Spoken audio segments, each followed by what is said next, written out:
When I first sponsored the wind energy tax credit of 1992, I didn't have the slightest idea that Iowa would ever become #1 per capita in the production of wind energy, or that we'd ever reach the point where 20% of our energy came from wind, but it has. And so that's been a great joy.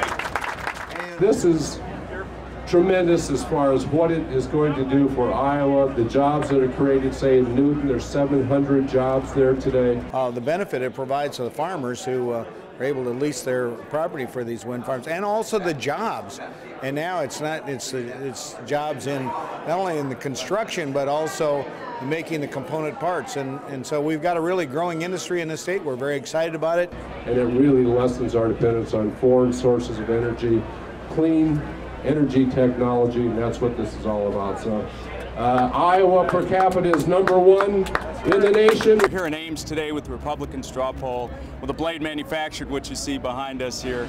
The 700 folks in Newton manufactured these and many more blades. We've got an exciting future with wind, create the opportunity to create even more manufacturing jobs.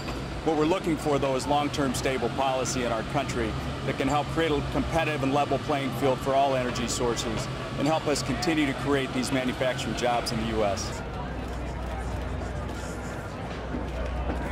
Thank you very much. Okay. You guys happy? I got it out here.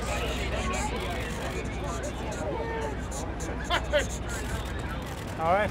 Good. All I'll say is that one of the major problems we have with renewable policies is that the time horizon on the tax credits is too short, and the degree to which they get caught up in congressional politics leads to a sort of an up and down effect, so you can't get capital investment over time.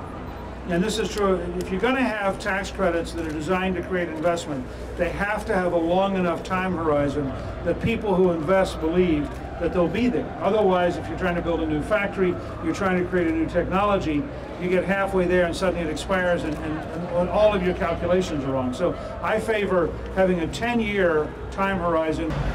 I'm Peter Kelly with American Wind Energy Association, and we're here in Iowa to tell the success story.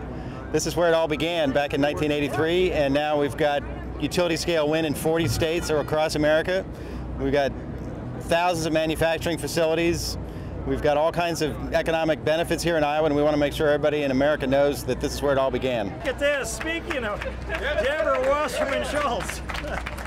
Oh, come up here, you're in Iowa, you're my friend. How are you? Good to see you. Debbie Wasserman Schultz, who is chairman of the DCCC, and when she came into Congress, we're seated in the Judiciary Committee together. We disagree on almost everything. The two sides, even when polar opposites, can work together and come together, and at the end of the day, we're all Americans. Thank you. Appreciate it very much. Thank you, sir. Appreciate it. And I'm for American energy. I want an American energy policy, not a Middle Eastern energy policy, and wind's a big part of that.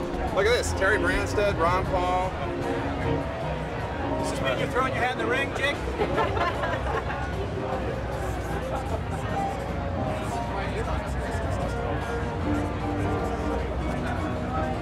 Jake Tapper.